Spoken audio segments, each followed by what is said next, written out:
Hey you guys, it's Stephanie from My Chef Stuff, and it's Tuesday, so let's do a Tip Tuesday. It's all about simple, delicious meals, as you know, in the My Chef Stuff kitchen.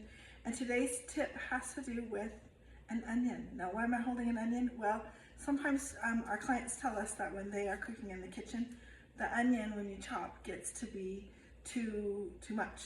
So I'm going to give you a quick tip that will help you chop your onion and not hurt your eyes.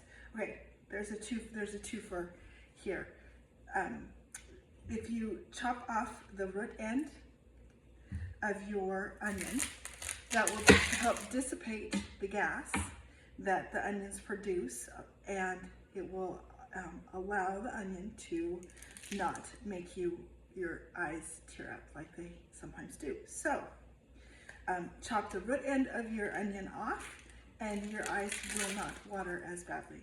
The other tip that you can do is to simply, chop this guy in half. Once you peel it, if you put it in a bowl with some water, that will, for about 10 minutes, it will also lessen the tearing of your eyes. So happy Tuesday. There's your Tip Tuesday in the My Chef Stuff kitchen.